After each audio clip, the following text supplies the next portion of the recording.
Welcome to What the Heck, where we ask, how do you react when your security dashboard lights up because your newest defender is acting like an attacker? This is the cybersecurity confession booth, where anonymous practitioners share real security incidents and our expert panel dissects what went wrong and how to prevent it. I'm Rayna Stamboliyska, CEO at our Strategy and a practitioner in residence at the Paris-based Center for Internet and Society. Today, you will discover how deepfakes, fabricated or stolen identities, and the tension between hiring speed and verification rigor created a perfect storm for insider infiltration. When AI can fake voices, clone faces, and fabricate entire professional personas, the person you just hired might not be a person at all.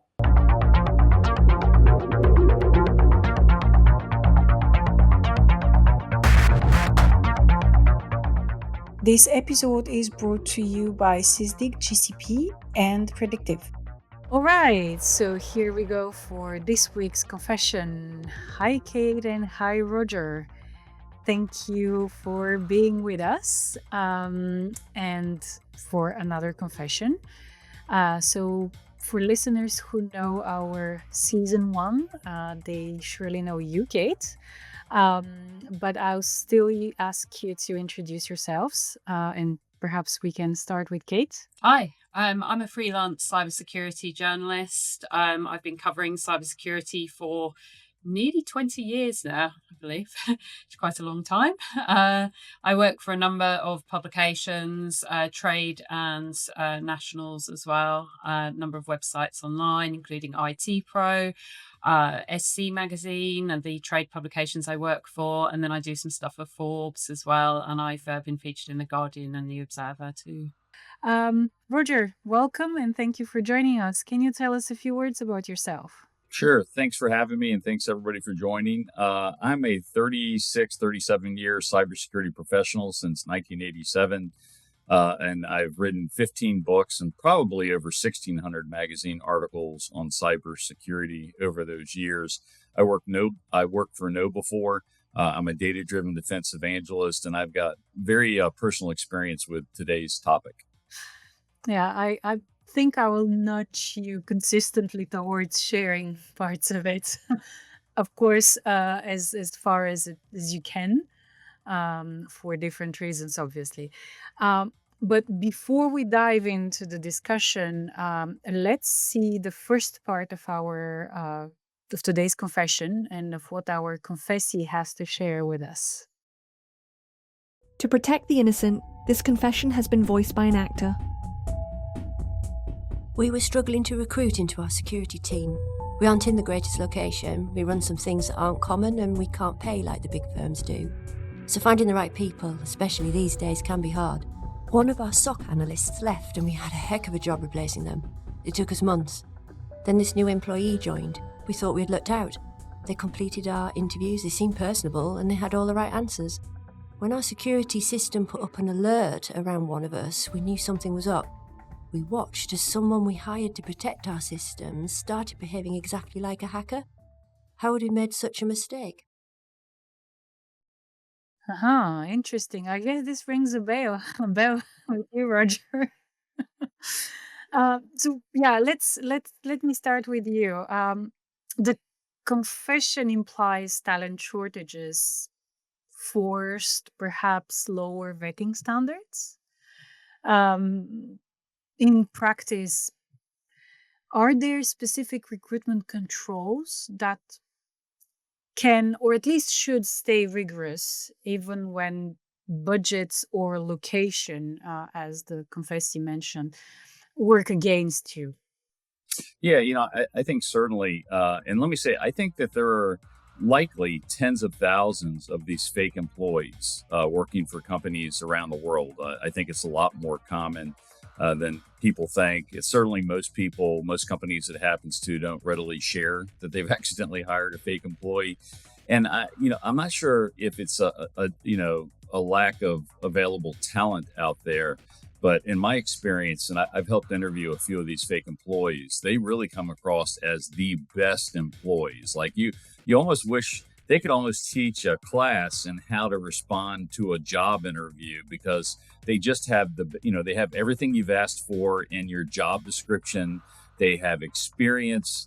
And to be honest with you, just personality wise, when you're interviewing them, they're really nice. They have great answers. I mean, they come across as these really perfect candidates, so that if you're not suspectful and you're not aware that they could be fake, you're really like, oh my goodness, I have this dream employee, and they're willing to take the low end of my salary range. You know, how fantastic. I mean, you feel like you found a diamond in the rough. Yeah, they mentioned something about the person having had all the right answers, right? So, can you cite like one non-technical hiring clue that should, let's say, automatically trigger enhanced vetting? Yeah, although there's a lot, but I mean, certainly what used to be, they're starting to use AI more, but a lot of what we saw early on was they would say something like, I was born and raised in Dallas, Texas, but they have a very heavy Asian accent. Okay. And it's funny. I think everybody notices that. You're like, well, this is kind of strange how heavy the accent, but maybe they're in a family and friends and a culture where they still speak the language or something like that. That they're starting to use AI, so that's kind of going away, and they're speaking more in English. But another one could be that's really easy to spot is that they're claiming to have worked for all of these famous companies, Microsoft, Google, Salesforce, and things like that, and they give you personal references. But all of the email addresses are going to be Gmail addresses, not email addresses to those Official. professional companies. Mm. And all the phone numbers they give you will be VPN phone numbers, virtual phone numbers, and they'll be coming across to you on a VPN that claims to, a lot of times lately, the ones that we've been interviewing are claiming they're from Dallas, Texas. I don't know why and I've talked to other people. That's a really common big city they claim to be from. And the VPN will show them as coming from Dallas, Texas. But if you just check, you'll see that the IP connection is going through a VPN that's helping to geolocate them in the place that they're claiming they're from. And all the phone numbers are VPN numbers. I mean, literally, if you're just suspectful and check just a little bit, it kind of reveals itself pretty quickly. Yeah, this is very interesting, but it's very US centered, let's say. So, from your reporting, like, are you seeing that trend start to visit us in Europe? Yes, for sure. I would say that it was a year ago, and prior to that was very U.S. centric, North American centric, because they're trying to get the most money they can, and the U.S. is having a lot of AI development and things like that, and you can easily the jobs they're applying for are making $300,000, $400,000, $600,000 a year. They're the top end jobs. So they initially came to North America, but for sure, I know that they've expanded out into the UK, the EU, and into Canada. And I don't know with what the numbers are, but I have talked to people from those regions that have told me, and then they claim, if they're in the UK, they claim they're born and raised in Britain or something like that. So they're smart enough to update where they're from and who they work for. And instead of, they're working for Google in the UK, they're working for Salesforce in the UK. They just changed the location. And let me say, a lot of times the locations, if you ask them, oh, where did you work for Google in the UK? They'll mention a non-existent location. Like literally, if you check it, they've just randomly grabbed an address or something like that, and it doesn't really exist. And Kate, how do you see that trend from your reporting, from conversations that are not necessarily making it to publication, that you may have? How is this coming to Europe? Where do you see it? Are there specific organizational profiles or industry streams, if you like, that are more affected than others? Yeah, there was actually a recent report by Google that had some figures to say that the Korean IT workers were infiltrating UK and Europe as well as the US, and that was very recent, actually. I know some of the Google executives at the time who were interviewed while they were promoting the report were saying that like you were saying, Roger, that a lot of other companies have been affected and not admitted it because there is this feeling of shame. And also, companies are regulated and they have compliance issues if they're found to be doing such a thing. So the issue is much, much more widespread than people necessarily think. It sounds a bit crazy, but it seems to be happening more and more. So yeah, that seems to be the general feel. Kind of on the specifics, what I'm hearing, and this is through the reports that are coming out really, is that the workers are often focusing on development type roles, IT specialist roles, and they're often actually delivering the goods on those roles as well. So, they remain hidden for quite a long time, in which time they're able to exfiltrate data, plant malware, and do all sorts of things for later. Yeah, and let me add to that uh, my research has showed that anything you can say about these fake employees is across a continuum.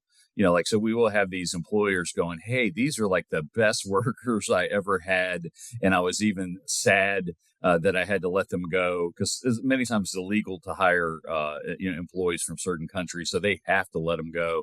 Had other people say that the workers did nothing, or the workers were not the quality that they proposed to be. They couldn't even answer the same questions they'd answered during the interview.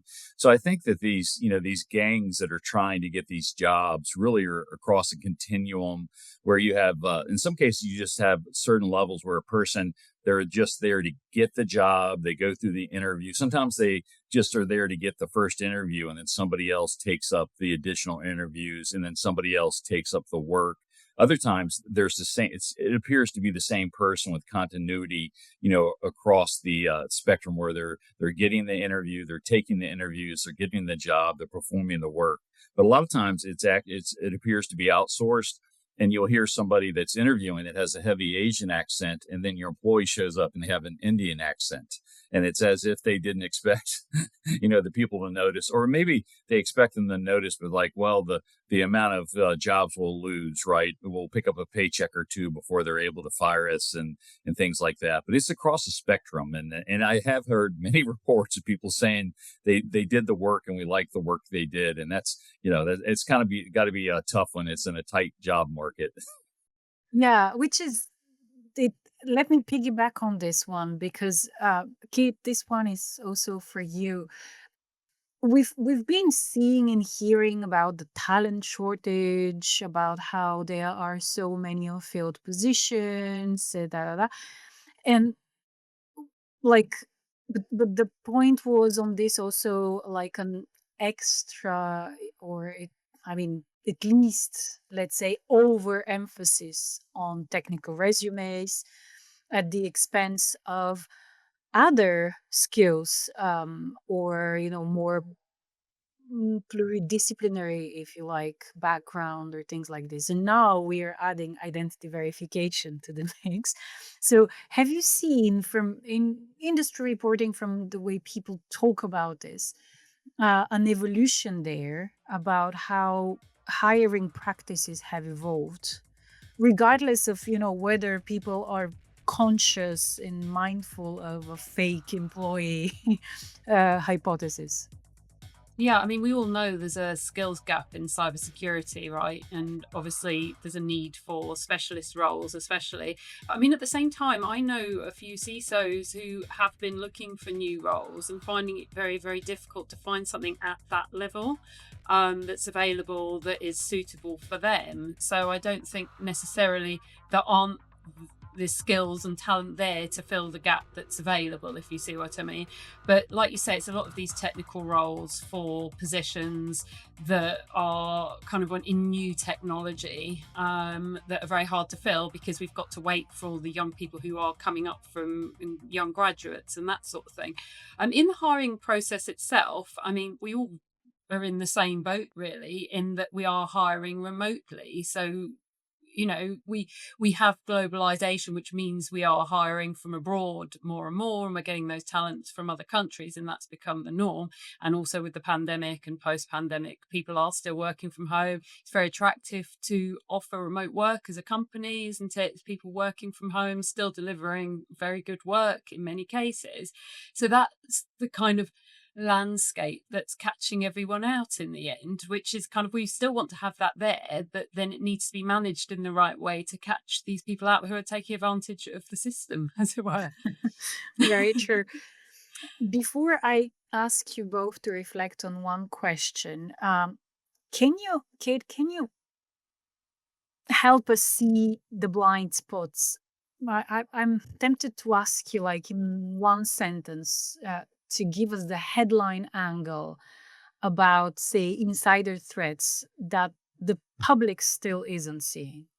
I think the thing that's not being done is that this in verification, which needs to be done in a better way. I was actually watching a video earlier. It's from a YouTuber who's been investigating Korean IT workers. I should say he's called Tunnel Vision is the name of the series that he runs.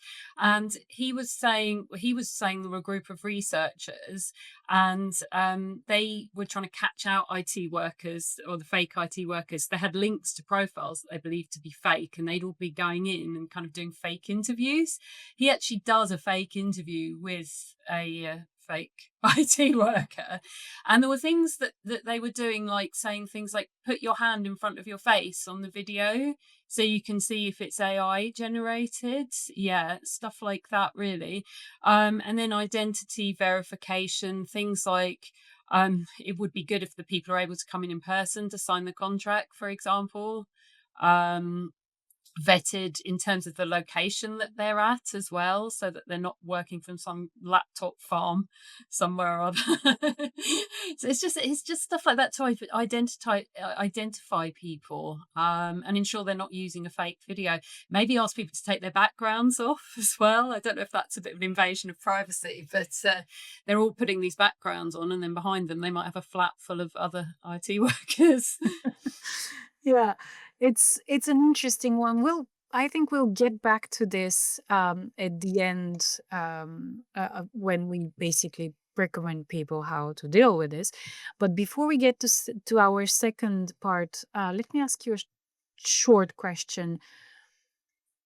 How, like, let's say a board insists on rapid hiring. They have growth targets and so on. Who, according to you, should hold veto power when security flags any concerns? Should it be HR? Should it be CISO, or the security team, or should it be someone else? I personally believe it should be. I think it should be anybody in the hiring process, right? If you've got somebody that's part of your hiring process that has a problem, well, that's possibly not the right fit, for your organization. I think HR teams need to be educated more as well, because obviously they are involved in the hiring process very, very heavily, and they're probably not aware of this because it seems like such a niche thing, whether it is or not. It sounds like science fiction. Right? It sounds like a movie. But yeah, that's a good point. Let's get to the second part and see how the actual incident unfolded. When a new hire joins, we ship them a laptop to work from. For the first couple of months, things went well. They were on time, things got done. They didn't join Zoom calls on camera after joining, but some of our other staff do the same, so it felt like not a big deal. Then we saw that account start to exhibit some odd behaviour.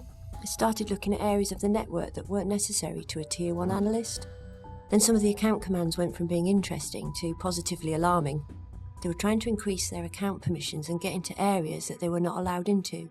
Our company IP, financial records and the like. At first, we wondered if the employee's account had been hacked, but it soon became clear we had brought in a fake employee. The person controlling the laptop was not based at home, but they were outside the country. They were a hacker based somewhere else in the globe, and they were trying to exfiltrate our data. Interesting. Roger, let me ask you, so the company spotted those privilege escalation commands only after weeks of what they call odd behavior. Is this time window normal? I'm tempted to say standard, but it sounds very strange saying that word. But is this normal duration, or has the security team been paying little attention to things. Like, are there telemetry or metrics that you can think of, or you have implemented that could or should have sounded the alarm sooner, earlier? Yeah, I mean, again, I think the answer is across the continuum. At KnowBe4, we noticed the malicious activity within minutes of them logging in. But in our particular case, the one that we spotted was trying to install password stealing malware, just trying to do it. So we got notified minutes of them turning on the laptop. Within 30 minutes, we had blocked them. So pretty quick. And then I've talked to other people that never noticed until like the FBI called them and said, "Hey, by the way, we think your employee's a fake employee," and they'd had them working for 6 months. Wow. And let me just add that when people say, "Well, they were a good employee, they were delivering stuff," I mean, besides the fact that they are a fake employee that you cannot trust, um, you know. I think it is good to point out, like that clip did, that they're many times trying to exfiltrate confidential information, getting customer information that you're going to have to report as a breach, likely. Some of the fake employees, when they are discovered, then turned into ransomware people. They, surreptitiously placed ransomware throughout the organization and then locked up that organization's computer systems and said, "I want 3 times the annual salary." Or else I'm not gonna release this ransomware. So I have heard people, I'm not sure if it's in jest, say, "I wish I didn't have to fire them," which is funny because you're like, they're a fake employee that is fraudulently working for you, but there's many other risks besides them just picking up the paycheck. Right.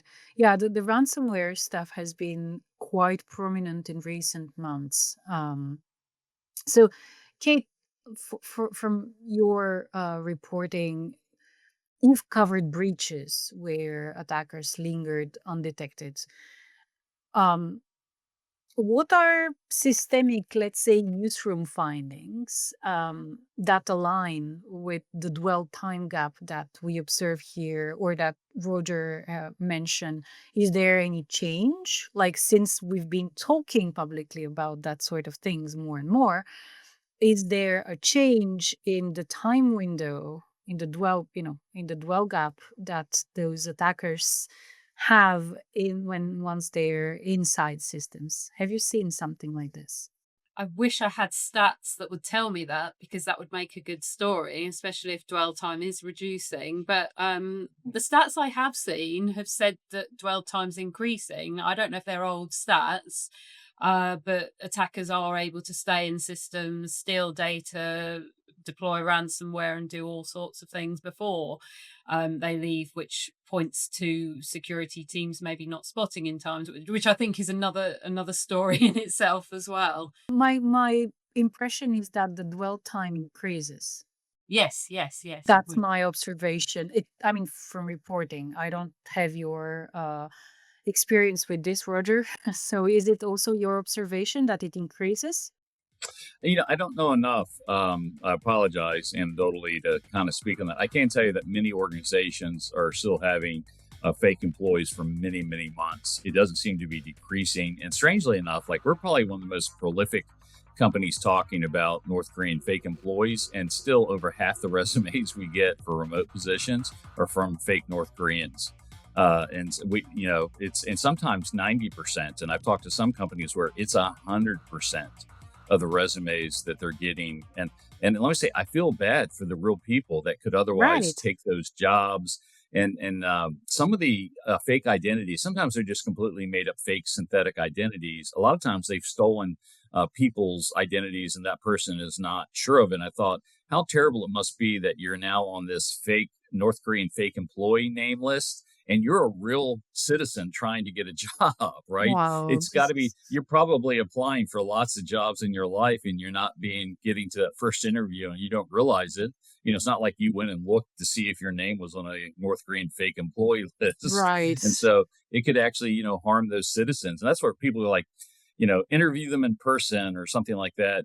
In some of the cases, the real people have showed up. They actually get paid $2, $3, $5,000 to pose as that employee. So when they've had to take like urinalysis drug test, they show up and they're showing up in their real name to take these tests or to show up for the job interview, get the job, and And then then, it's taken over by the fake employee. So even, I would say meeting them in person is a really great step if you can, but it's not 100% guaranteed.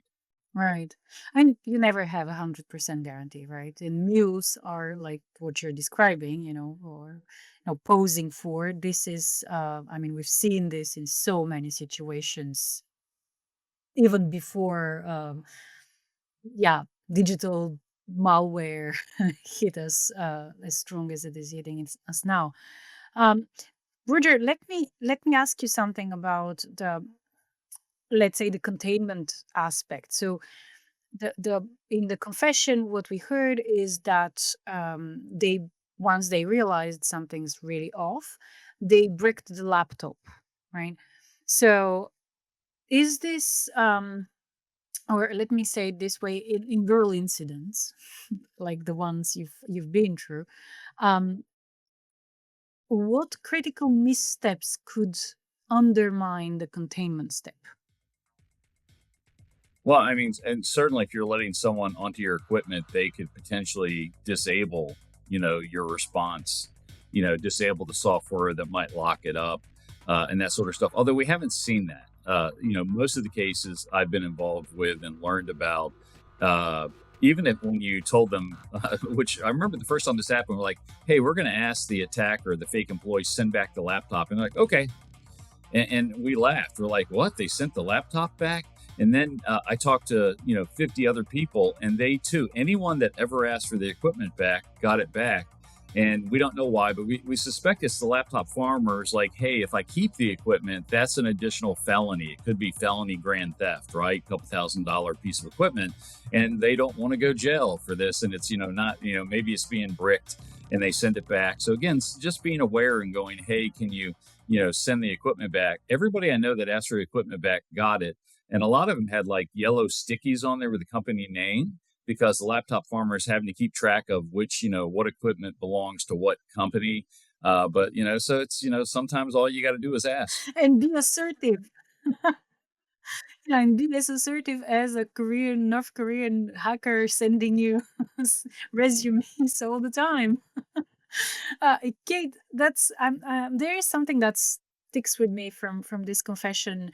The confessee says that the attacker was trying to exfiltrate the company data.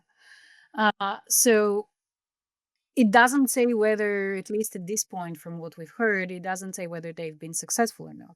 So, but this is not the first time that you, as a reporter, hear no data was exfiltrated, no data was compromised, right? Are there evidence points or proof, something, anything that you, as a journalist, ask for? I'm not going to say demand, but ask for before accepting the claim that no data has been exfiltrated?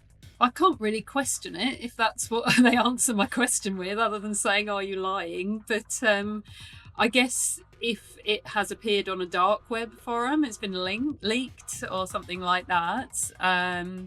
I mean, I could say, are you sure that we won't see that it's going to be leaked later, if I was trying to grill someone a little bit. And I guess it's whether they paid the ransom or not as well, because if they paid the ransom, then obviously that they likely did it to stop the data being leaked or encrypted. Okay. Let us go to the last section of the confession, so to say, and see how this pans out. And I'm hoping nothing bad has happened, but let's discover this. Our first step was damage limitation. We revoked their access and stopped that machine from being able to access any of our systems. It became a brick. That stopped the attack in its tracks. We paid close attention to this area, and that is what saved our skin. What did we do well? We stopped them being able to access some of that critical information that they were looking to steal, and we stopped them being able to deploy ransomware or something else that could have harmed our systems. Why did we fail? Our recruitment approach took too much on trust. We got fooled by someone using AI to pretend to be a local techie. So we updated our approach to make sure that we really check someone is who they say they are. Sometimes, when someone seems too good to be true, it is a threat. Aha, too good to be true. You were mentioning this earlier, Roger. Um, and it's an interesting way of the confessee saying what we did well and what we missed, right? So I would like to ask you to walk us through the first hiring checkpoint that KnowBe4 tightened after discovering the fake employee. What changed in that form or call or background check? Yeah, in our case, the person was using the identification of a real person, a real U.S. citizen. So when our normal processes for checking identity, the person had provided a driver's license where they had just updated the picture on it slightly, and they used AI to kind of morph the picture between the what was going to be I guess, the North Korean and the real person they were pretending to be. So even when you looked at the picture, like, oh, this, looks like a slightly older picture, right? Not, who all the time we see IDs that don't look exactly like the person. But, we now look at stuff. We will look a lot of, once you kind of know about it, you check things like they'll provide their GitHub repository of past projects and stuff like that. And you'll see that it's all very new. They don't have any representation on the internet. They claim they've been this developer for 15 years, yet there's literally no evidence of them ever, in any other sort of forum or email. Like, I think if you take anybody normally and put their name in, you're going to see a couple things pop up on LinkedIn from 7 years ago or something like this. But in all the cases of the fake employees, it's all very recent, the last couple of months, the last year or two. A lot of times, even if you search on the information they provide, you'll see it under many different names, and you'll see the same name saying different resumes and things like that.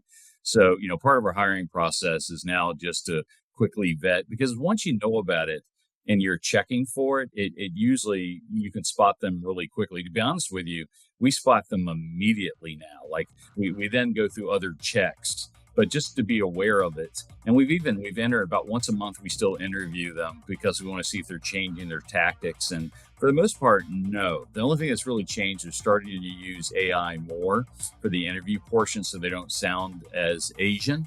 But you could even tell back then that they were using AI for some of the answers. It would be, you'd ask them a question and then they'd hesitate a second or two. They'd repeat the question to you. Do I know about post-quantum cryptography? And then literally come back with the best explanation you've ever heard in your life.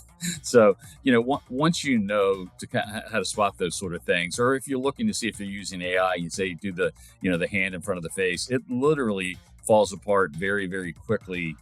Most people, once they're aware, it's not a really hard thing to spot. You just have to know, like, what's wild to me is that I've been talking about this for about a year and a half, pretty strongly. I've written white papers, multiple presentations. I've been interviewed by all sorts of national media and world media. And still, I think if you go on the average computer conference and you talk about fake employees and say, how many people here knew this was a problem? Very few hands go up. It still seems like this is not a message that has gone across the world sufficiently enough. Yeah, that's true. Which gets me to another question for you, Kate, on transparency, right? I'm a big proponent of the fact that the more we talk about it, the more people will know, and the more state of the art, if you like, our knowledge is, right?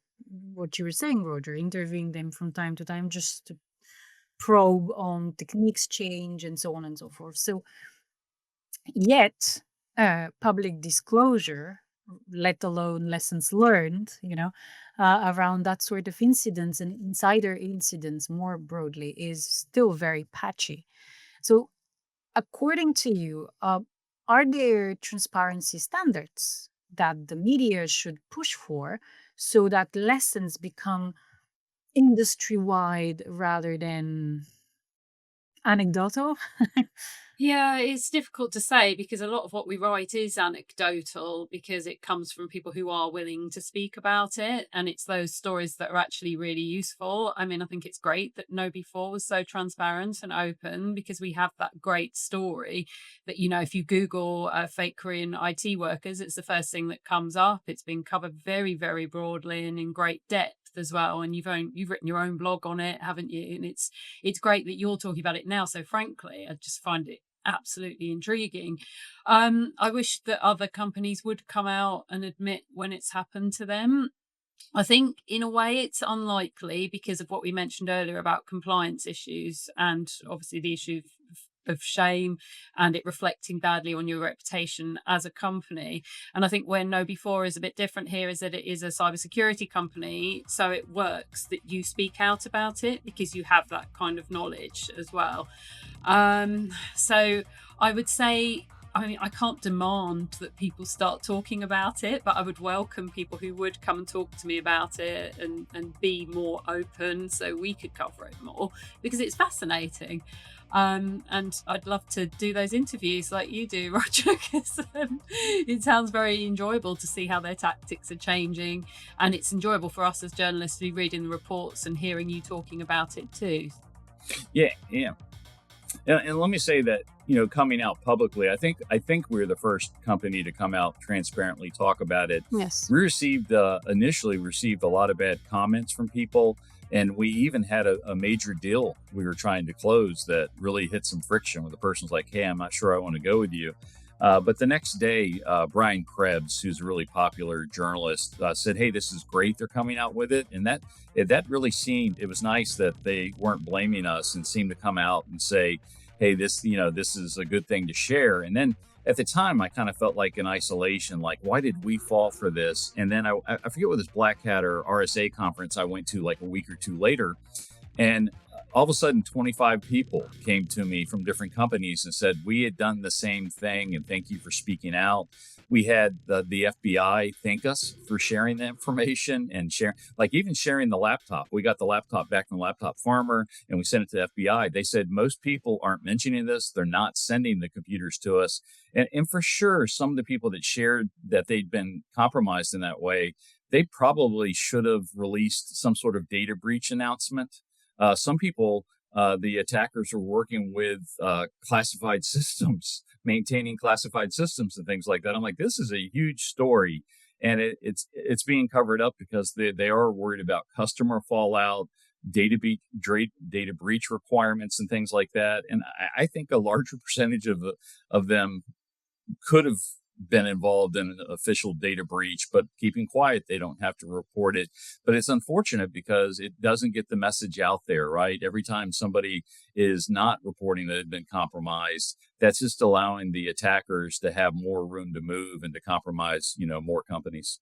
Right, that's very true. So let's stay a little on this societal impact, right? Because that's what we're talking about. One way, let's say, or leverage would be cyber insurance. I think, Roger, like, cyber insurance now scrutinizes insider risk programs, right? So is there something that could be done through pressure from insurance, especially in terms of underwriting requirements? Could they shape hiring, monitoring practices, or even disclosure practices? Yeah, I think they could. Like the insurance industry is good about requirements, right? In this particular case, they could say things like, you must do, requirements that help make sure you're not hiring a fake employee, right? Not just North Koreans, but just fake employees in general. That certainly would have a big impact on the hiring processes and strengthen cybersecurity. Although what's funny or maybe ironic is that a lot of the cyber insurance policies have exclusions where that if it's caused by an intentional employee act, then they don't pay out, right? If you're looking at a cyber insurance policy, maybe a couple different policies, and one has this exclusion where, hey, if it's an intentional employee event, a lot of people think, well, that's kind of rare. And so they might go, I can get this cheaper policy, but if I accept this exclusion, not realizing that right now it's kind of a hotbed, of issues. So it's, I would definitely say that people that are looking at cyber insurance look to see if there is an exclusion. Would they cover an event, that's caused by a fake employee that maybe, causes a data breach? It'd be not, if you're not sure, reach out to your cyber insurance policy specialist today. Hmm. Yeah, I mean, again, this is one aspect. Okay, from looking, from reporting, and from talking to people, what would be the most, let's say, overlooked societal implication of that sort of threats, insider threats in general? Well, I think we've kind of seen it, or seen the reason why people don't report it, which is because of the fear of lost clients, lost business, and also the compliance issues, and being a regulated industry, for example, and being caught in that. So the implications of not reporting it are probably less than actually reporting it, because all that's going to happen is you might get found out. You might get reported on in the press, I suppose, if it did get found out by somebody who was investigating it. So I can see why so many people are hiding it, but it's frustrating that that's happening, because it is actually dampening the awareness in the industry. So something needs to be done there to kind of further make it easier for people to report this. I don't know if that's to do with regulators making it easier and saying we won't prosecute you if you're able to share this information with us, share the laptops with us, and any information, if they've sent them back, anything you can get off there, that sort of thing. And I think it probably comes down to regulation more than it does anything else. If you if you create an environment that's permissive enough, not punitive, but permissive enough, people will come forward. Roger, what's your take on this? Yeah, and let me say, I think some of the biggest societal impacts are just that real potential employees are either not being accepted. It's harder for them to get a job. You now have to put these new checks that kind of slow down productivity, potentially impact salaries, because you have these great employees that are accepting less money. And so a candidate that wants an average salary is now not being considered. So I think there really are these hiring impacts. But yes, certainly if, I was telling you how that we faced a sales hurdle, right? We had this big client, big whale, as we call them, right? Where we're going to get a whole bunch of money and everything. And all of a sudden that person's like, I'm not sure if I want to go with you. And so we're at first, I think for a split second, wondering, hey, should we have come public? But what turned out is we got a ton of people that came to us afterwards and said, thank you so much for being transparent. And we got, a ton of sales where I directly heard from the CISO said that we appreciated you being candid and transparent, and that made us look at you again or want to go with you. So I would caution companies. I don't think that if you report that you've been compromised by a fake employee, that means, that you're a weak person. I think if it happened a second time or a third time, maybe that's something. But for sure, if we're not sharing that information, like if you don't know that there's likely thousands or tens of thousands of current employees that are fake right now, and you're not reporting it, then you're probably going to be less likely to report it, because you feel like, why was my company the one that hired this fake employee? So it's kind of this revolving circuit of no one's reporting it, so you think you're unique and shamed over it, when really it's a fairly common thing. And the more that we can share this and be public about it, once you're aware of it, it's not that hard to prevent. But if people aren't sharing that it's happening, how you might think, oh, it's a really rare thing. Well, it's not rare. And if everybody was more transparent about it, I think it would hit more. That's my biggest problem right now is, I don't know. I'm just making this statistic up, but maybe 80-90% of companies are not even aware of this. And, and so they don't even know how to insert the right controls in their hiring process, because people are being so non-transparent. People are like, oh, it's this rare thing, or only happened to this guy or this company. No. It's, and it's companies, I guess even initially I thought, well, they're only attacking, $1 billion companies and Fortune 500 companies. Nope. I've run into a ton of companies that had 10, 15, 20 employees. Right. And so if you're not aware, you could be this small business doing the same thing. So we need to be transparent, so more people are aware. So it puts this down. We need to put it down. It's very harmful in many, many ways. I think companies doing the research into it's brilliant as well, because that's being done anonymously. And the recent Google research, Google was spoken to by Politico, who wrote an article about this. And they said that of all the people they spoke to, most of them had at least come across the fake IT workers, whether it was they'd actually hired one or they'd come through the hiring process. So the research itself was showing how common this was, and if that can get out there, then that's helpful too. Very much so. Yeah. So before I let you go, I've reserved one final question for each of you that aims to arm, if you like, every listener with actionable insight. So, Roger, for you, in say one sentence, what single most, say, cost-effective risk control can an SMB deploy today? I'd say you can search on the connection, how you're interviewing them, let's say the Zoom connection, the phone number, and see if they're a VPN virtual phone number and they're using a VPN to hide their actual location.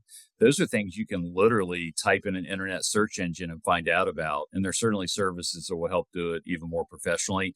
That simple check of, and we say to real candidates, you're not allowed to use a VPN. You're not allowed to use AI. You're not allowed to, use a Gmail address to give us references for somebody you work for at this large company. You have to give us the professional address. Some very simple things that can help put down that. Once you're aware of it, it's not that hard to put down. You just have to be aware and then put those controls. And you got to let everybody know in the hiring process that this is a problem.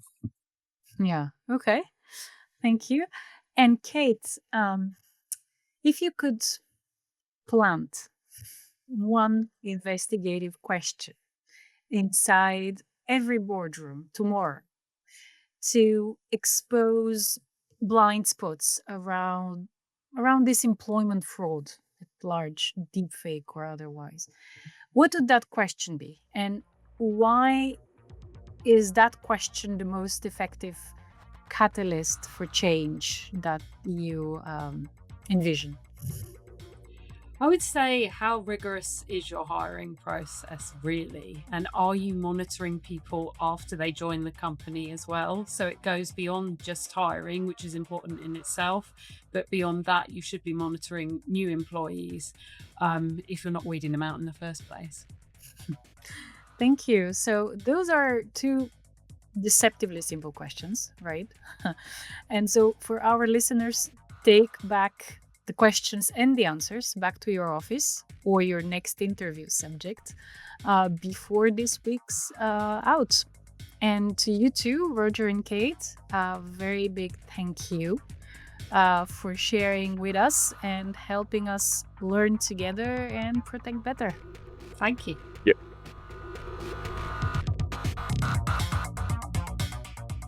This episode is brought to you by Sysdig GCP and Predictive. And that's another confession processed in our cybersecurity confession booth.